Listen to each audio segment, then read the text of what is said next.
We're going to look at solving root expressions. And from the beginning, I want to take a look at the definition for what the square root bracket is supposed to do. I think this is something that we miss a lot of times in the United States, looking at and using definitions in mathematics at the beginning stages. It'd be interesting to see your insight on how well you think your teachers did in like middle school and high school in defining things in mathematics and being able to apply that in the things that you were doing in your mathematics class. But we're going to look at this definition here. The square root of x squared is going to be equal to the absolute value of x for any number we're calling x here that is a part of the real numbers. So negative numbers, positive numbers, zero, fractions, decimals, irrational numbers, those are all a part of this definition. And I put this definition together based on the teaching that is found in this older book here, which I like. It's by Fisher and Zeber. And then we're going to move on and look at some examples of how this definition plays out. This first example that we see, there's nothing really unusual here, nothing surprising. We have positive number 4. We're going to square that and then take the square root and we get 4 back. But then when we look at the second example, that's when we see that we have a negative number. We're going to square that, take the square root, and we get the positive 4 back from that. And this is what starts to become problematic for people. We are strictly applying the definition here, and this is the result that we're getting. Because of this, we start to see that there is an order of operations that has to be applied. You have to square the part that is under the square root bracket, and then you apply that square root to it. So there is a order of operations that gets implied by applying the definition. So that's important to observe. And then lastly, we're going to look at, we can now establish a theorem that the square root of 16 is going to be 4. Well, where does the 16 come from? Well, that is 4 squared. It could have also been negative 4 squared. Either way, the square root of 16 is going to be 4. All right. And then take a few minutes maybe and try to write a proof for that theorem. At the end of the video, I'm going to put a proof of that.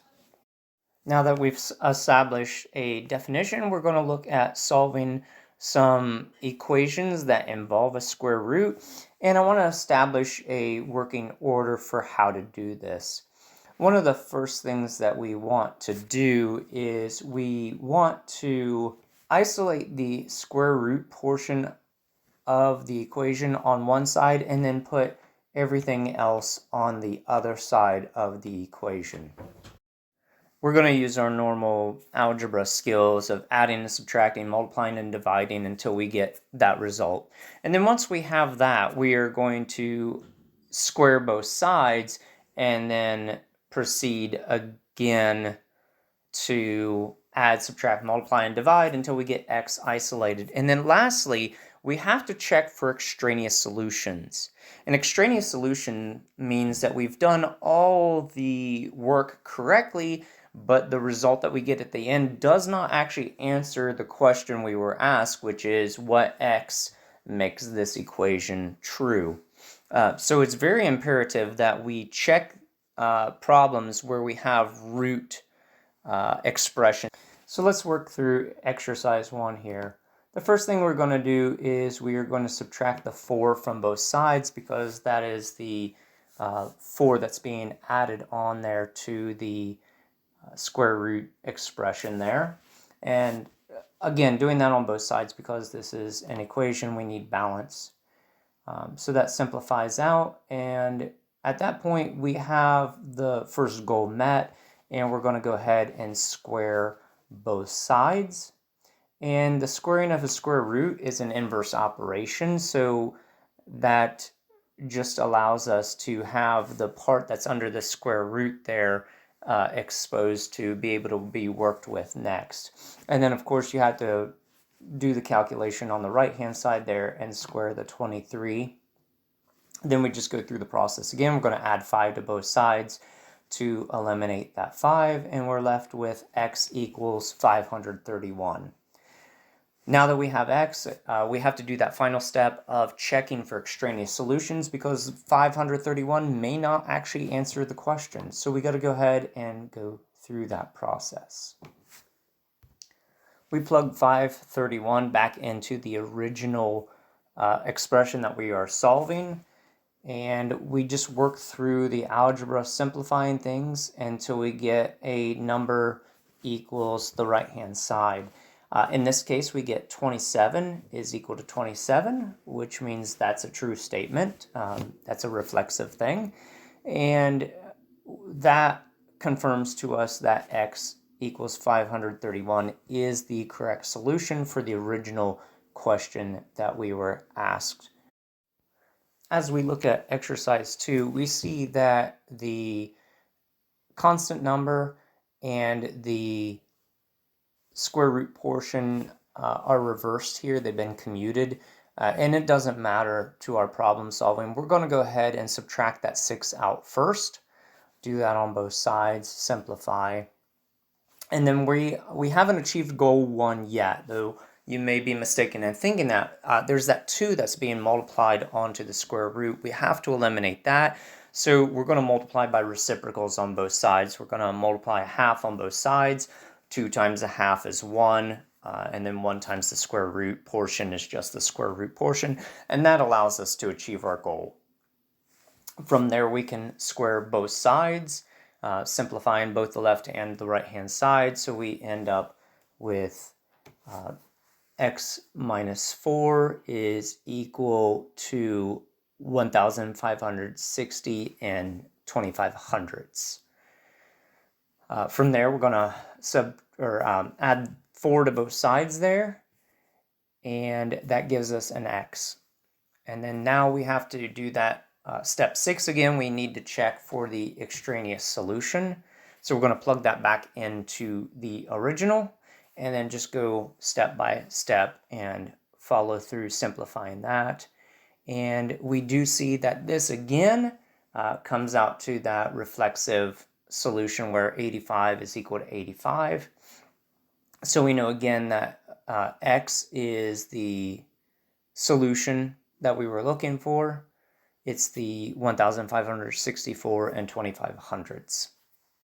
Looking to exercise 3, we have the 8 there on the left of the square root again. We're going to go ahead and subtract that out on both sides. And we need to be very careful this time. We had 8 minus the square root portion, so that minus is really going to stay tacked onto that square root as a negative. So we're going to multiply both sides by -1. And that's going to give us goal 1 achieved, where we have the square root portion on one side and then everything else on the other. Now we could keep going with this, and I'm going to go ahead and walk through the steps with this, but if we recognize at this point that we have the square root of something equals a negative number, we might notice that this is a contradiction of the definition we gave at the beginning for what the square root bracket does. So at this point, seeing this contradiction, we should realize, hey, there's a problem with this. It's violating the definition. This is an indicator to us that we're not going to find a solution to this problem.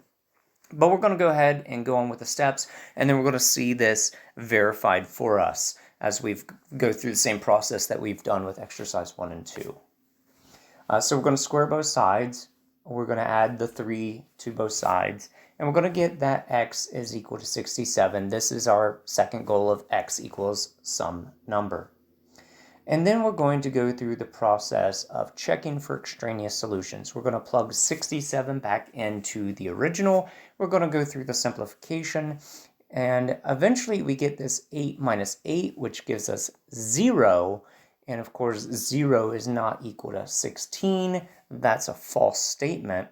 We conclude at this point that 67 is the extraneous solution. We've done the algebra correctly, but the x that we got does not actually answer the question we were asked of what x can we plug in here to get this. So we have no solution for this particular problem.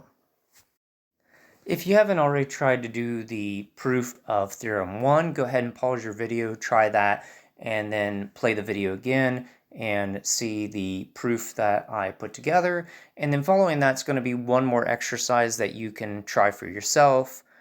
Pause the video and then look at the solution and check yourself. Hopefully this has been helpful. You may want to write down those steps for working on further problems. They do advance in difficulty, so this is kind of like our entry level for dealing with these types of problems. Hopefully you find some mathematics in your part of the world to enjoy and share with others. Cheerful calculations.